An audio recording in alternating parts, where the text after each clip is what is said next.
Dean Morris, my associate minister, is with me here today. How are you doing, Dean? I'm good. Good to be with you. Great to have you on the program. Absolutely. Now, you have already been launched. Now, you were a youth pastor, you were involved in ministry, but as far as reaching non-believers with the gospel internationally, that was a dream, but it hadn't happened. But in the last 2 years, I've been allowed and had the honor to pour into your life.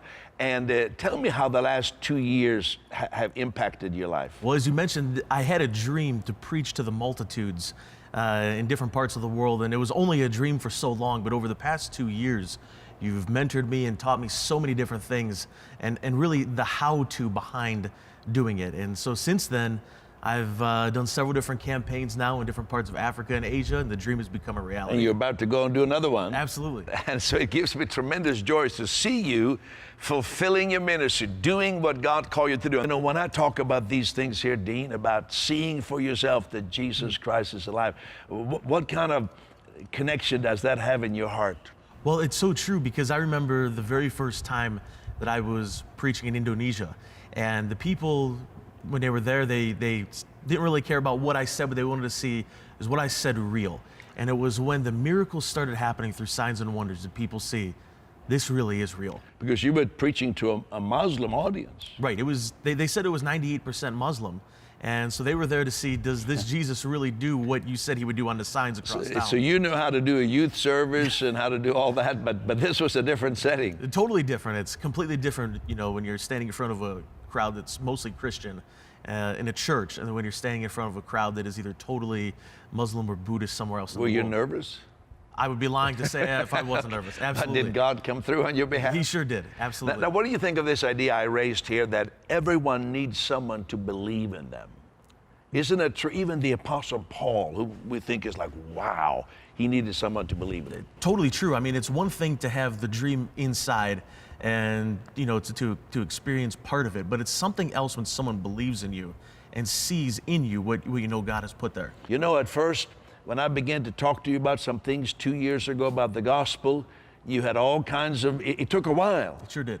And people, it's more than a sermon, it's more than a week of teaching. It even took for the Apostle Paul, as he describes it, it took him a number of years to get the revelation. So we should expect that to spend some time, isn't that right? Absolutely. I remember when I first started talking with you, first started mentoring me and spending time with me, I had thought that I knew the gospel, and I had thought that I knew everything there was to know. I had gone through a very well-known seminary, and so I had the degree and the knowledge, but I realized that I didn't know the gospel and what it actually means and the power behind it until you started teaching me how to do the gospel in a practical sense. Dean, when people come to the part of making a decision, should I join this? Should I take this online training? There's always hindrances. Now, Absolutely.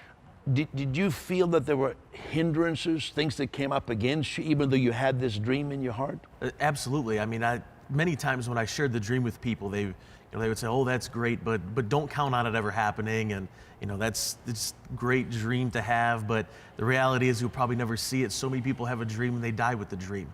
And so many things that different people said, and then also the money, because to hold the big outside festivals, of course, it takes money to do that, airfare, and then when you're there, and sound systems and everything that goes into it. And so there was that side of things, as well as also, do I really have what it takes to do this? Because it seems so much bigger than myself.